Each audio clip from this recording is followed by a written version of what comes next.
녹음 상태가 좋지 않습니다. 미리 사과드립니다. 네, 안녕하세요. 한겨레신문 정치팀의 이유주연입니다. 이제 2016년 새해입니다. 그리고 오늘은 새해 첫 방송이고 언니가 보고 있다의 네 번째 방송입니다. 우리 새누리당 출입하는 한겨레 극우파? 좀 요새 새누리당 의원 페북에 쫓아다니면서 좋아요 눌렀다가 지금 사람들과 인연이 모두 끊어져서 네. 예, 마음 약간 썰렁한 김남일 씨. 네, 좋아요 오늘 나와주셔서 감사합니다. 그리고 오늘 특별히 여당 출입 기자들이 거의 총동원됐습니다. 야. 안녕하세요. 이 자리에선 처음 인사드립니다. 황준범입니다. 네. 이야, 서보미 씨 이제 두 번째인가요? 네, 안녕하세요. 서봄입니다. 매일 보지만 또 반갑다고. 오늘은 두 가지 주제를 다뤄볼 텐데요. 지금 야권의 분열로 인해서 새누리당이 되게 승승장구하고 있을 것으로 여겨지죠. 뭐 180석이다, 200석이다 이런 이야기들이 공공연히 나오는데요.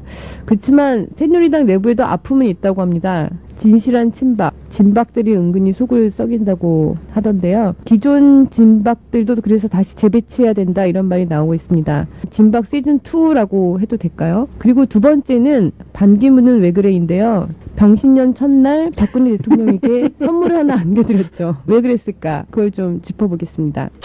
진박 시즌2.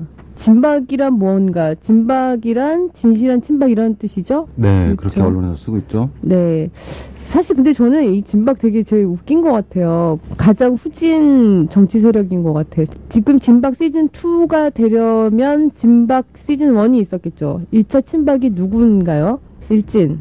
진실한 진박이라는 게 처음에 지금 뭐 좀 천박하다고 말씀하셨는데 이게 대통령이 네. 진실한 사람이 네. 선택받아야 된다 해가지고 그때부터 이제 사실 언론에서 조어가 만들어진 거 진박이라고. 그때 이제 동시에 진행된 게 기왕에 내려가 있던 대구 경북 쪽 새누리당 텃밭에 내려가 있던 사람들이 이제 그러면 내가 진실한 진박이다 하면서 이제 마케팅을 자칭 진박. 그렇죠.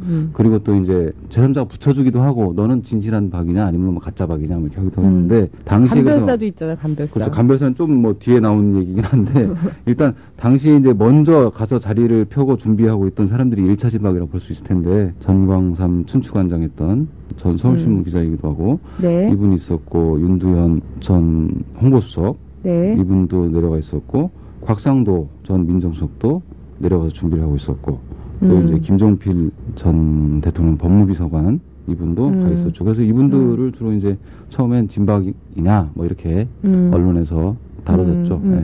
그러면 배신자로 그 대통령한테 찍힌 유승민 의원과의 그 경쟁자 이재만 전 동구청장은 언제 진박이 된 거예요? 진박이 됐죠 지금. 네. 구도상 진박이 됐는데 2007년 대선 이제 경선할 때 새누리당이 이제 아주 역대 뭐 그 전무후무한 그 치열하고 또 흥미로웠던 경선이 본선인 때에 MB 쪽에 예. 사람은 변하니까요. 그러니까 그래서 사람이 어떻게 변하지? 사랑이 변하지. 사랑이. 그분이 그 당시에 뭘 하셨냐면 그 대구시 그러니까 선대위. 네. 이쪽에 이제 그 안택수 당시 의원이 이제 위원장을 맡고 있었는데 그 이제 그룹에 그 안택수 위원장이 또 하는 뭐 모임이 있었답니다. 거기에 이제 같이 어울리면서 이름도 어울림이라고 하는데 하여튼 그 멤버로 이제 활동을 했었어요. 그래서 네. 그 얘기가 지금도 사실 대구에서는 사람들 사이에는 좀 지가 뭐 얘기가 되고. 진박이니까 하면서. 근데 이제 지금 이재만 동구청장은 그분도 인정은 한답니다. 그거에 대해서.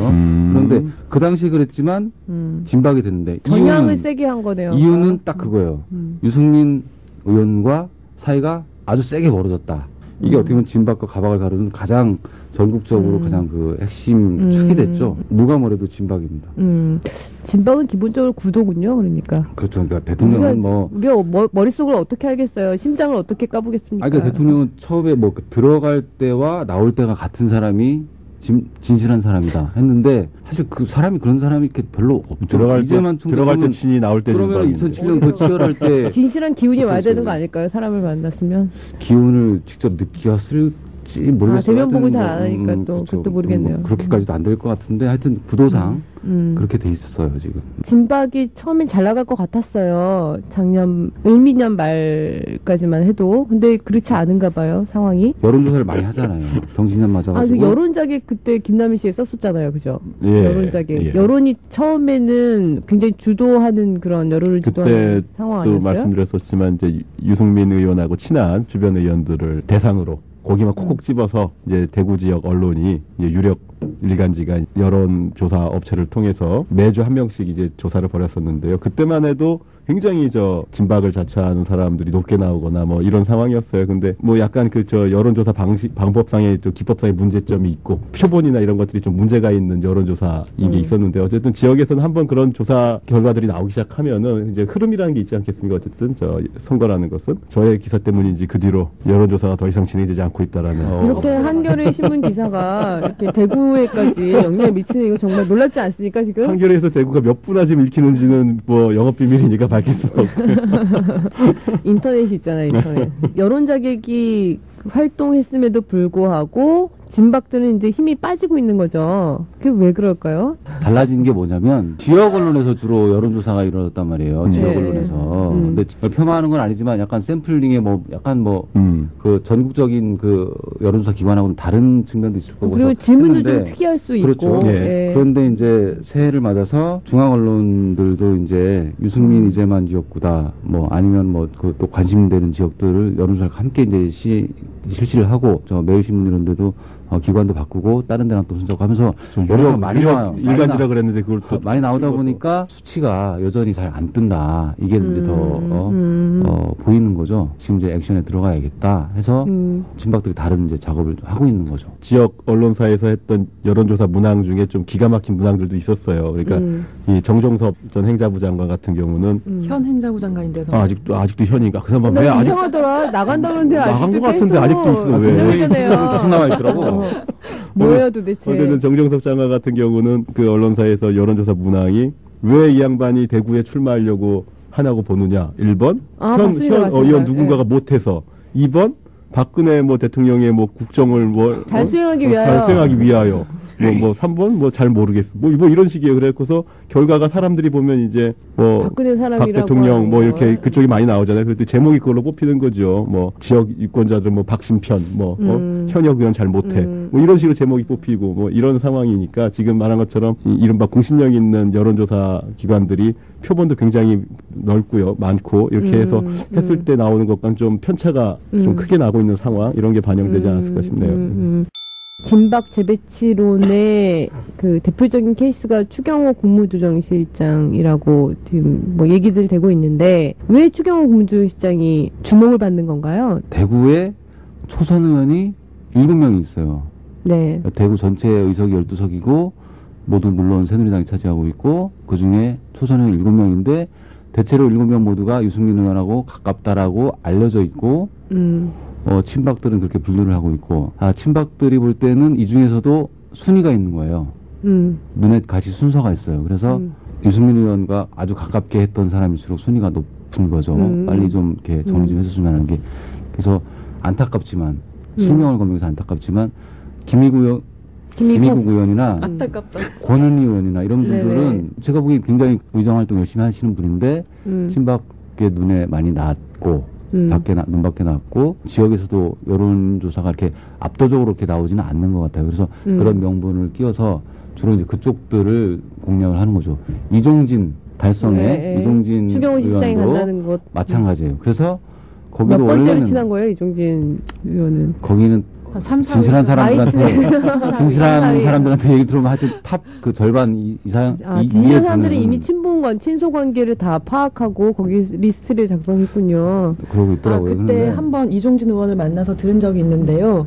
그 유승민 원내대표가 그 사퇴하느냐 마느냐 그 기로에 있을 때 MBC인가 한 방송사에서 여론조사를 대구 의원들 대상으로 했대요. 그래서 유승민 대표를 바꿔야 하느냐 말아야 하느냐 굉장히 만나보면 되게 순박하시고 좀 이렇게 앞뒤 안 재는 분이세요. 그래서 근데 그분은 당연히 자기한테 진실하네, 진실해. 가깝고 그리고 당시 국회법 문제가 됐던 국회법 개정안이 본인들이 이제 어쨌든 본회의에서 투표를 해서 가결된 거였기 때문에 사퇴해선 안 된다라고 이렇게 자기는 그 설문주에 이렇게 문항을 했답니다. 근데 그렇게 답한 사람이 전체 중에 4명밖에 안 됐다는 거예요. 근데 그 이후에 사대 천왕. 청와대에선가 전화가 와서 너 이렇게 했지라고 이렇게 확인을 했답니다. 이야. 네, 그랬더니 살 떨리네요, 진짜. 네, 그런 걸로 보면 이분은 굉장히 탑 순위에 있는 그런 분이 되겠죠. 그러면 반드시 지금 상위 3, 4위.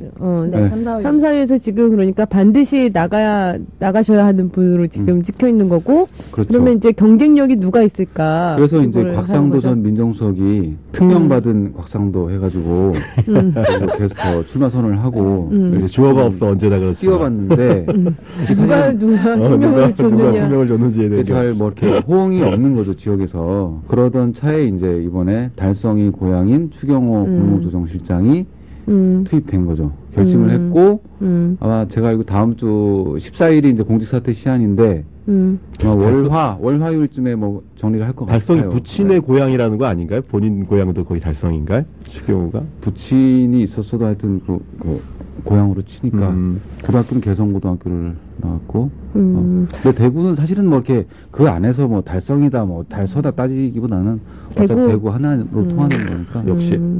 곽상도 전 민정수석은 어떻게 되는 거예요? 그러면 잘리는 건가요? 아니면 어디로 옮겨가나요? 그게 참 어떻게 애매한 되나요? 거예요. 그러니까 그분이 사실은 진실한 친박이다, 진박이다 하기에는 좀 애매한 게 있어요, 그죠? 우리 네. 본인 그센 민정수석을 했는데 그렇게 오래 하지 않았고 좋은 평가를 받고 나온 것 같지는 않아요. 그래서 제가 오늘도 진실한 사람한테 물어봤는데 청와대 내부에서 좋은 평가를 받지 않았다는 것이죠. 및 그러니까. 친박 핵심 친박에서. 사회에서 물어봤더니 약간 뭐 갸웃하더라고요. 그 부분에 대해서는. 추경호 국무조정실장은 진실한 거죠. 거기는 최경환 그렇죠. 장관님과 함께 같이 기재부에서 했던. 함께 있었고 네. 또 국무조정실장이 됐고 거기는 진박이라고 인정을 해주더라고요. 그러면 아침에 그 곽상도 네. 민정수석한테 전화를 했어요. 그래서 예. 추경호 실장이 이제 나온다고 하는데 어떠시나 했더니 좀 많이 당황을 하시면서 그러니까 본인들 사이에서는 어쨌든 다들 진박을 자처하잖아요. 그리고 그 박근혜 정부에서 요직에 있었고 근데 서로 뭐 전혀 조정이나 얘기가 없었나 봐요. 그래서 좀 대구 중랑구로 갈 거 다 이런 네, 얘기는 그래서 누가 이제 만들어준 거예요? 당황해하면서 그래서 중남구 얘기도 나온다. 그렇게 여쭤봤거든요. 그랬더니 자기가 본인이 거기서 초등학교, 중학교를 나왔다.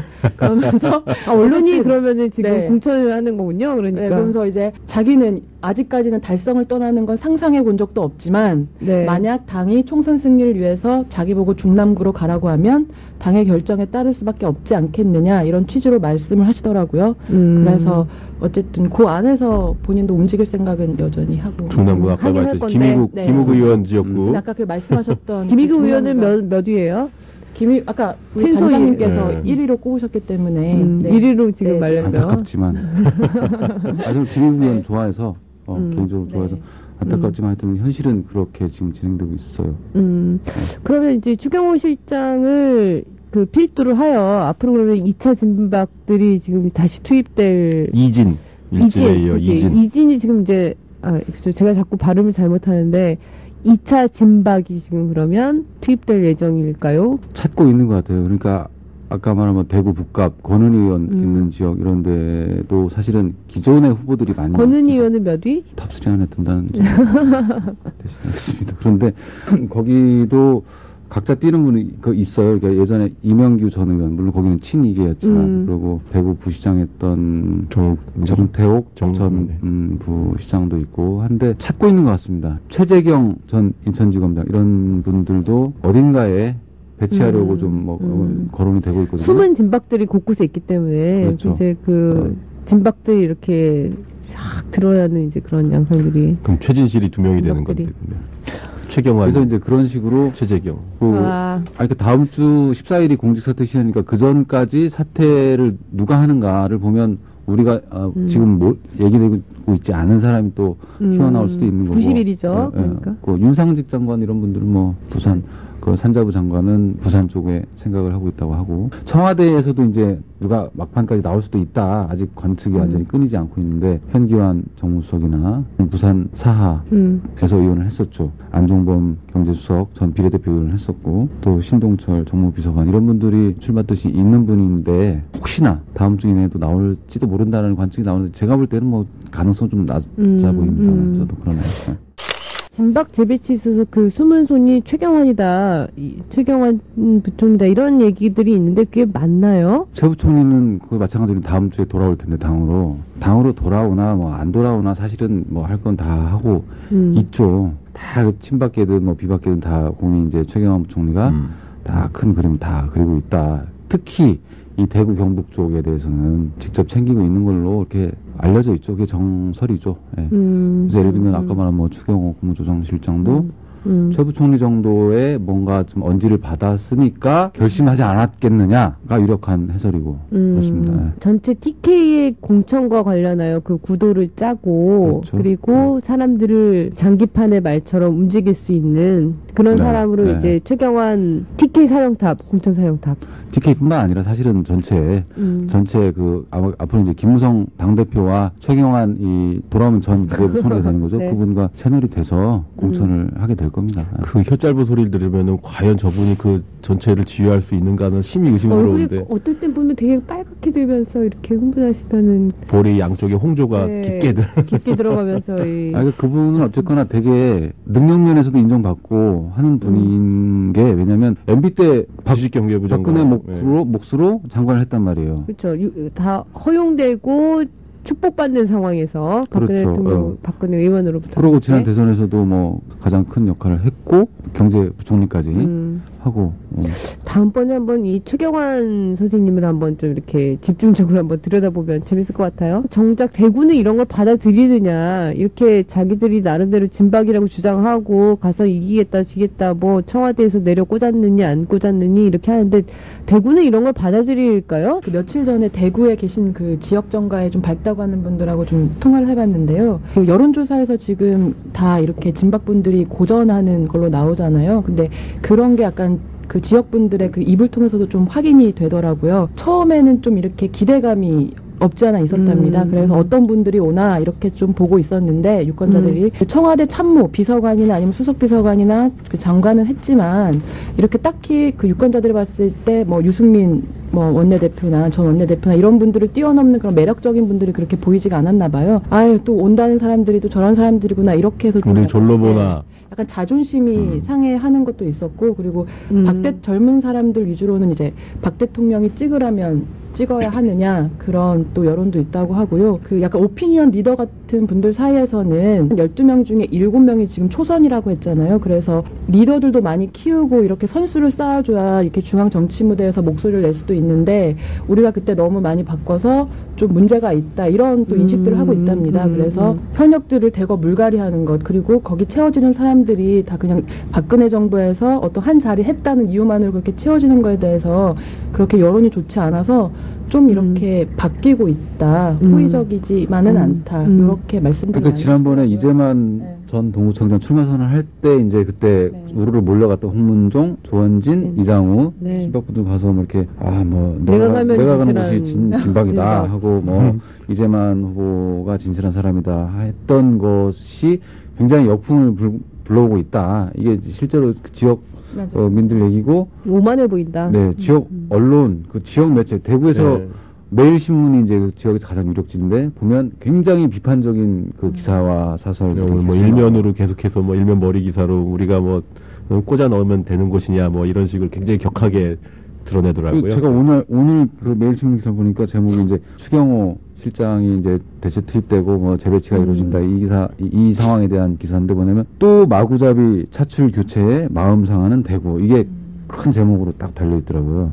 또 뭐 영남일보 이런 데도 일면에 막 아주 비판적인 칼럼을 일면 머리를 싣기도 하고 애초에 그러니까 처음에 투입해서 그 사람들이 잘 해가지고 막 민심을 얻었으면 모르는데 중간에 뭐 이렇게 약간 오버를 하고 또 그러다가 이렇게 말판 다시 바꾸는 것까지 나오니까 판이 흔들어진 거잖아요. 그러면 유권자들의 마음도 상한다. 이런 얘기들을 하더라고요. 그쪽 지역의 그러니까 뭔가 발광분들은. 대구 네. TK 쪽의 위기감 정서는 이제 저희가 그쪽 지역 사람이 아니니까 이제 피상적일 수밖에 없겠지만 이런 것도 있는 것 같아요. 그러니까 뭐 지금 차기 대권 후보 주자군들이 다 PK, 여당도 그렇고 야당도 그렇고 뭐 심지어 아니면 반기문 뭐 유엔 사무총장 같은 경우는 아예 충청도. 근데 차기 주자로 지금 뭐 이전에 이명박 박근혜 이후로 이쪽 TK 쪽에서는 아무도 지금 뭐 이른바 큰 그림을 그릴 수 있는 큰 권력을 줄 수 있는 사람 후보군이 전혀 안 보이는 상황에서 과연? 근데 이런 위기감이 그렇죠. 쌓이면서 오는 아까 말했듯이 뭐 계속 초선만 갈 게 아니라 좀 인물도 키워가고 지역에서 이런 좀 길게 보는 안목이 필요한데 자꾸 뭘 이쪽을 우리를 졸로 보고 사람만 갖다 꽂으면 우리가 바꿔주고 찍어줄 것처럼 여기는 이거에 대한 반발심도 있는 것 같아요. 지금 생각하는데 하나 더 있죠. 그러니까 진박은 아니지만 지금 대구 여론이 심상치 않다 이런 걸 보여주는 사례가 김부겸, 김문수 이 두 사람이 붙는 수성갑인데요. 지금 정말 김문수 전 지사는 옮겨질 가능성이 있나요? 워낙 옮겨질 가능성이 옮겨 있나요? 심어야 돼. 여기 김문수 일병 구하기가 이제 진행이 돼야 되는 중앙일보죠. 상황이 왜냐하면 진짜 여론조사 보면 15%, 20%, 17%포인트가 중앙일보죠. 어마어마한 포인트 차이죠.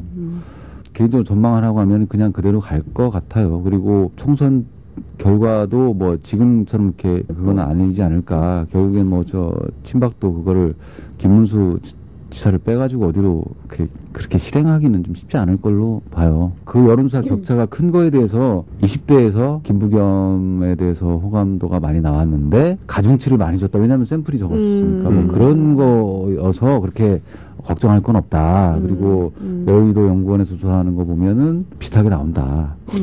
그리고 사실 김문수 개인으로 봐도 사실은 어쨌거나 박근혜 대통령을 별로 탐탁치 않게 생각하겠지만서도 대권 주자라고 분류가 돼 있잖아요. 근데 그분을 빼온다. 그러니까 빼는 것까지는 좋은데 그러면은 빼서 어디다? 그러면 수도권 그걸 받아들이는 그 수도권 주민들은 어떻게 받아들이겠냐 이거죠. 그거는 몹쓸 짓이고 개인한테도 몹쓸 짓. 친박계가 아무리 그 뭐 저 말판을 마음대로 부려도 그렇게는 하면 안 되는 거죠. 한번 갔으면 6개월 됐을걸요? 6개월 그죠? 내려간 지 5월 달인가 내려갔잖아요. 그러니까 가서 비록 성홍미 씨를 그때 약속을 해놓고 바람 맞춘 그게 그런 무슨 말이죠? 나쁜 왜 분은 바람을 하지만 맞췄죠? 무슨 말이에요? 그때 같은 날 김부겸 언제였죠, 그게? 그때가 작년 추석 때 대구에 갔었는데요. 그때 이제 하루에 김부겸, 김문수 의원을 다 동행 취재했기 때문에 근데 아침 5시부터 둘 다 동네 같은 장소? 이게 같은 장소는 아니지만 인근이겠죠. 정치인이 공원이 부지런해. 5개가 있는데 그 공원 5개를 이렇게 자연스럽게 겹치지 않게 이렇게 돈다고 해서 이 공원에서 6시에 김부겸 전 최고위원을 만나고 6시 반에 바로 택시를 타고 가서 김문수 이 전 공원으로 경기지사를 가야 돼, 만나기로 이걸 했는데 네. 다 오렌지가 됐었거든요. 그랬는데 김부겸 지사는 전 위원을 최고위원을 만나고 최고위원을 만났는데 만났는데 이제 김문수 지사가 안 나타나는 거예요. 그래서 아예 안 나타난 거예요? 아예 안 그거는? 나타난 거예요. 그래서 노쇼. 네, 그래도 노쇼. 예, 그래서 조선일보가 안 준호방에 나타나다가 꾸짖어야지 이제 이럴 때. 30분 동안 제가 막 각종 막 조깅을 하고 맨손 체조를 하면서 이제 기다렸는데 네, 전화도 안 받는 거예요. 한 5번 넘게 했죠. 꽉 쳐서. 원래 네. 아침형 인간이라고 하던데. 이유가 뭐예요, 이유가? 아니, 그 보좌진하고 통화했더니 전날에 택시를 8시간 넘게 운전, 당신 청취를 그렇지. 해서 너무 힘들어서 뻗으셨다. 원래 이런 일이 없는데 미안하다 이렇게 하는 거예요. 근데 제가 너무 화가 나서 오후에 2시에 토론회가 있었거든요. 근데 거기까지 쫓아가서 왜 안 오셨냐 기다렸다 했더니 전화하지 그랬냐. 자기 다른 공원에 있었다. 다른 라고 공원에 뻥을 치는 거예요. 뭐야, 뻥이죠. 진짜. 보좌관이 일부러 피곤해서 못 나오셨다라고 할 리는 없잖아요. 그래서 너무 좀 화가 났던 그런. 아, 수도권 험지로 보내야겠어요. 어? 그래서 그 친박대사에서 험지 탈출론이 네. 험지 지금도 네. 험지인데 더 험지로. 마지막으로 이제 이야기를 닫으면서 정말 그러면 진박 물갈이, 진박을 통한 물갈이 이게 성공을 할까요? 아니면 역풍을 부를까요? 저는 진박 마케팅, 진박 놀이 잘 성공하기 어렵다라고 봐요. 일단 숫자로 볼 수가 있을 거고 포인트 누구 핵심 인물을 볼 수 있을 텐데 핵심 인물은 유승민이 공천을 받는 그러니까 경선에서 이기느냐 이걸 되고 나머지 숫자는 이제 조선 중에 너댓 명을 마음대로 바꾸겠다. 이게 얼마나 성공하냐 할 텐데 일단 유승민 지역에서 제가 볼 때는 인물 경쟁력 거기서는 이제 인물 경쟁력에서 그 이재만 전 청장이 이렇게 3선까지 해서 나름 이렇게 내공이 있지만서도 결국에는 대구 유권자들도 전략적으로 뭐 잘 그 유승민 키워야 될 인물로 그렇죠. 유승민 의원은 생각할 수 있다. 그렇게 하지 않을까라고 약간 뭐 기대 섞인 전망을 해보는 거고 기대 섞인 전망. 그렇죠. 기대 너무 살짝 누가 물러나는데 다른 지역에서는 또 상대적으로 청와대나 정부 장차관이라고 해가지고 투입하는 그 진박 선수들이 그렇게 뭐 엄청난 경쟁력을 갖고 있거나 명망이 있거나 자리는 좋았으나 그렇지 사람들과 않아요. 부딪히는 민도리코. 여러 가지. 민경욱, 아니 그러니까 그 복사맨. 누가 그래 수도권 의원이 그러더라고. 지금 장차관이라고 간 사람들이 대체 뭘 했냐 장관 하면서 또는 수석하면서 존재감이 있었냐. 실제로 정종섭 이런 분들이 유명해진 게 딱 그거 아닙니까? 건배사죠, 건배사. 총선 필승 건배사. 그거 아니었으면은 존재감이 전혀 없었을 거예요. 그걸로 이제 네. 진박임을 이제 그런 거 그러니까 진박의 자원이 가장 역대로 보면 새누리당이 한나라당의 좋은 자원은 2007년 경선 때 MB 캠프로 갔어요. 그거는 친박계도 인정하는 부분이에요. 그러고 나서 이제 나머지 자원을 가지고 지금 뭐 당에서도 그렇고 공직 세계에서도 그렇고 활용하고 있는 거거든요. 지금 자원들이 훌륭하다면 뭐 모르겠는데 저는 그렇게 밝게 보진 않아요. 네. 또 대구에선 그런 것도 있잖아요. TK로서의 자존심을 살려줄 만한 그 지역에서의 배경, 그렇죠. 이력 이런 걸로 볼 때 가령 아까 얘기했던 유승민 의원 같은 경우에는 이 대구 사정을 잘 아는 분들 들어보니 유수호 전 아버지 의원으로부터 지난해 시작해서 그 돌아가신 집안이 덕을 잘 쌓은 덕을 잘 집안이다. 쌓았다고 네. 하더라고요. 네, 그래서 뭐 쉽지 않다, 그 꺾기는 쉽지 않다, 뭐 이런 이야기들을 하더라고요. 그런 것들을 또 대구 사람들이 되게 중요시하고. 대구는 어쨌든 새누리당이 다 될 것이고 문제는 이제 사실은 약간 저런 뭔가 진탕 같은 진박 이 교체 막 다 이런 새누리당이 되진 않죠. 혹시 수성갑에서 김부겸 기대 많이 하세요. 의원이 될 수도 있습니다. 어쨌든 근데 이제 그걸 보고 이제 다른 지역에서 약간 이제 수도권이나 이런 데서 사실은 아유 진짜 가관 해도 너무한다 해서 오히려 이제 다른 지역에서 좀 그렇죠. 그런 것들이 그게 역풍이 불 수 있죠. 야, 수도권에 악영향을 줄 수 있는 거죠. 뭐 대구야 뭐 마음대로 할 수도 있죠, 진짜로. 그럴 수도 있는데 전체 판을 보면 좋지 않죠. 반기문 유엔 사무총장으로 좀 이야기를 뭔 얘기를 해 진짜 가볼까요? 이거. 옮기는 게 아니라 또 대구에서 진박인데. 대구에다가 우리가 이제 진반, 뉴욕으로 진반. 아 정말. 이제 뉴욕으로 다시 자리를 옮겨가지고 이번에 한일 위안부 협상을 하고 굉장히 좀 청와대는 잘한 줄 알았을 수도 있어요. 처음에는 실제로 보면 그 다음에 바로 위기를 맞았죠. 근데 그랬던 청와대가 새해 첫날 반기문 사무총장으로부터 전화를 받았다는 이야기를 공개하면서 국면 전환을 좀 해보려고 했죠. 반기문 총장의 전화 내용이 뭐였나요? 24년간 어려운 현안이었던 위안부 문제에 대해 합의에 이른 것을 축하한다. 박근혜 대통령이 비전을 갖고 올바른 용단을 내린 데 대해 역사가 높게 평가할 것으로 생각한다. 올해는 박 대통령 리더십 아래 조국 대한민국이 더욱 크게 발전해 나가기를 기원한다. 뭐 이런 내용을 조국 갖다 대한민국이라는 말 쓸지는 잘 모르겠는데 원래 저 청와대는 약간 원래 마사지를 잘하는 걸로 전통적으로 전통 마사지 업체라서 뭔가 좀 발언에 마사지가 있었을 것 같긴 하지만 어쨌든 청와대가 오픈한 내용이 취지의 내용이었던 것 저는 같아요. 사실 근데 이 정치적 그 의미를 떠나가지고 굉장히 부적절하다고 생각을 해요. 유엔 사무총장으로서 할 얘기는 아니었다는 생각이 드는데 피해자가 지금 전혀 납득할 수 없는 그런 협상 결과를 놓고 그런 국제범죄로부터 피해를 당한 사람들이 이거 도저히 받아들일 수 없다고 하는데 이걸 대통령이 잘했다라고 한다는 게 사실 굉장히 부적절하잖아요. 그러니까 전화건 주체가 명확히 좀 한번 규명을 해야겠다. 이게 유엔 사무총장으로서의 반기문이 대한민국 대통령 박근혜에게 어떤 그 서로 간의 어떤 프로토콜을 가지고 전화를 한 것인지 아니면은 그냥 개인 반기문이 친해서 대통령 박근혜에게 한 건지. 있어요, 유엔 사무총장. 아니 그러니까 이제 뭔가 이게 청와대가 오픈했을 때는 어떤 유엔 사무총장으로서의 어떤 그 지위의 공식적인 걸 가지고 알아는 건데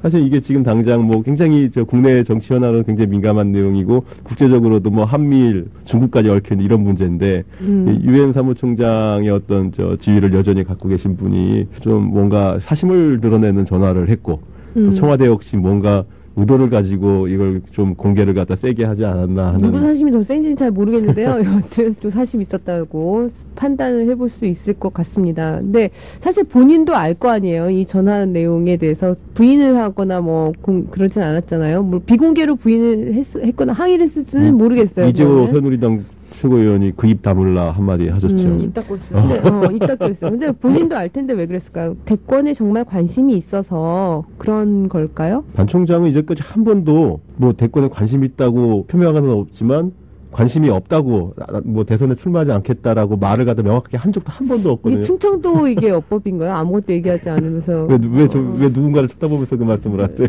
황준범 중에 우리 아까 대구 얘기할 때는 대구 사람이 아무도 없었는데 제가 충청도 맞는데 반 총장은 충북이고 저는 충남인데 하여튼 또 다른 그것도 다른가 보다 또 달라. 조금 어법이 다를 수는 있겠는데 제가 보기엔 반 총장은 대선 관심이 당연히 있죠. 언론에서 반 총장을 넣으면 무조건 1등이에요. 반 총장 빼면 김무성, 문재인 둘이서 엎치락 하지만 그 상황이 얼마나 좋겠어요. 그리고 뭐 양쪽에서 다 우리 사람이고 뭐 저쪽 가면 안 된다 그러는데 그리고 스케줄도 딱 맞거든요. 올해 말까지 마치고 2016년 말 딱 짠하고 돌아오면 뭐 내년 12월 대선 준비하는데도 딱 적당한 시간이고 일단은 굳이 지금 뭐 나중에 안 할 손에 지금 뭐 나 절대 안 한다라고 선언을 하지 않는 거죠. 하고 싶은 거예요. 여건이 되면. 서로 이제 여당이고 야당이고 이제 자기네 쪽 사람이라는 이상한 포지션을 갖고 반반 있는데 총장.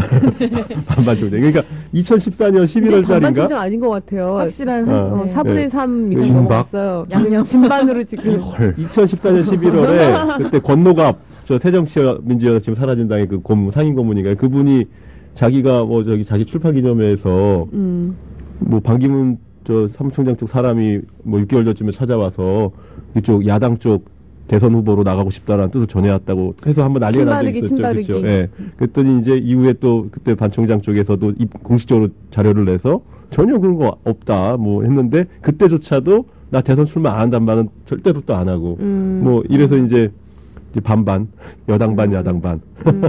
반기문 총장의 별명이 반반 총장도 있는데 뭐 기름장어 이런 이야기도 있잖아요. 제가 외교부 출입했던 당시 이제 외교부 장관일 때 출입했던 선배한테 물어봤어요. 기름장어에 대해서 물어보니까 그분은 미꾸라지보다 더 크지 않냐 장어가 라고 하면서 그분은 적이 없는 사람이다.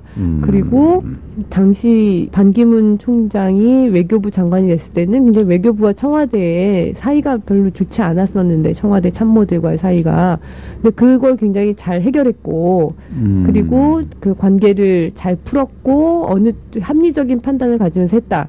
그래서 기름장어라는 게 꼭 나쁘지는 않다라고 얘기하기를 장어 좀 얻어 드셨나 하더라고요. 본데 평가가 너무 좋잖아. 그래서 저도 기름장어가 나쁜 뜻이 아니구나 뭐 이런 생각. 그러니까 외교관으로서는 그게 되게 좋은 칭찬인 거죠. 그게 외교관은 항상 뭐 어떤 그 극단적인 언어를 쓰지 않고 근데 이제 요즘 들어서는 이제 기름장어라는 의미가 좀 약간 굉장히 뺀질이 의미로 돼가는 분위기예요 지금. 원래 기름이라는 본의 게 아니게. 좋잖아요. 예. 본인은 사실 어떻게 보면 나는 가만히 있는데 왜 이렇게 나를 갖다 이렇게 기름이니 많이 하면서.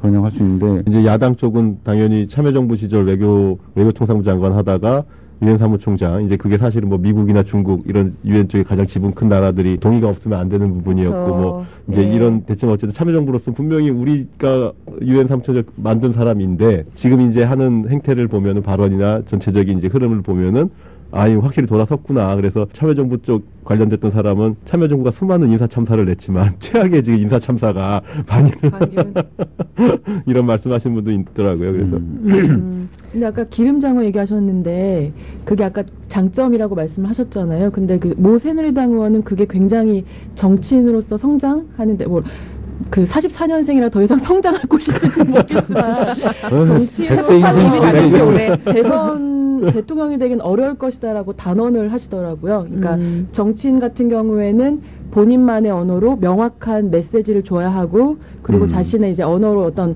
가치관에 대해서 설명을 하고 지금 무식하게 약간 계속 똑같은 말을 큰 목소리로 이렇게 해서 해야 되는 게 정치인데 요리조리 이 말도 했다 이런 말도 했다라고 하는 그 직업적 속성상 정치인으로서 각광받을 수 없을 것이다라고 그분은 아주 단언을 하시더라고요.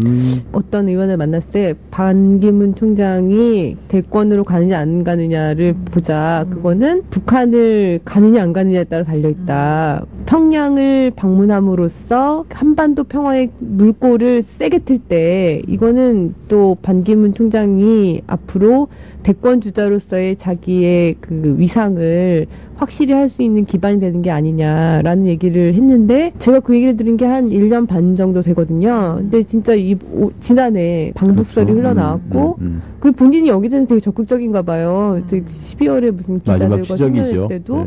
빨리 갔으면 좋겠다 이렇게 이야기를 그게 저 하더라고요. 기억하시는 분은 계실지 모르지만 오늘 뭐 지금 북한 뭐 수소탄 실험이 있었지만 1차 핵실험이 있었던 게 2006년 10월 9일이었거든요. 오. 저희가 그날 고생해가 기억나요. 근데 그날이 뭐냐면은 반기문 총장이 유엔 안보리에서 최종적으로 사실상 사무총장으로 확정된 날이었어요. 그래갖고 만약에 그날 북한 핵실험이 없었다면은 일면부터 해서 쫙 나갔어야 되는데 북핵에 밀려서 자 뒤로 이번에도 그런 그날- 북한 변수가 또 그날 12, 13년까지 갈 수가 막 없는 일면부터 쫙 북핵이고 한 13년쯤 구속되기에 아, 그러네. 반 총장 뭐 사실상 이날 자정 뭐 유엔에서 이런 식으로 끝났어요. 그래갖고 한 텀 돌아오는 이 고리로 봤을 때 또 오늘의 뭔가 이 아니, 계기가 만들어진 걸로 볼 수도 있겠죠, 그러니까. 이걸 계기로 세게 만약에 푸는 북한을 계기로. 또 방북을 갖다 세게 추진할 경우 그게 나중에 뭐 국내에 돌아왔을 때 자신의 정치적 기반이나 뭐로 삼을 수 있는 업적이나 치적은 될 수 있겠죠. 충분히. 만약에 방북에 어떤 성과를 낸다면 대선 이제 본선에서는 굉장히 파워풀한 효과를 낼 수 있다고 보는데 그 반기문 총장하고 함께 일했고 잘 아는 측근이 그런 말씀하시더라고요. 반기문 총장은 일단 대선에 절대 나올 수가 없다는 거예요. 단언을 하는 거예요. 또 이분도 다른 분인데 근데 본인은 나오고 싶어하고 굉장히 지금 주변에서 부추기는 세력들이 굉장히 많은 걸로 안다. 근데 나올 수가 없다. 그 이유는 이 진박들의 또 공통점이 또 꽃가마를 좋아하거든요. 근데 이분의 속성상 리스크 있는 삶을 살아오지 않았고 또 외교관이기도 한 그런 속성도 있고 해서 리스크를 절대 질 수 없다는 거예요. 그래서 만약에 친박에서 어떻게 전략적으로 구상을 잘해서 이분을 꽃가마 태워주는 모양새로 해서 그 후보로 추대를 할 수 있으면 꽃가마인 줄 알았는데 알고 네. 보니까 가시밭 경선을 거쳐야 장어면은 되니까. 꽃가마 말고 수족관 이런 데가 김광식 담아가야지.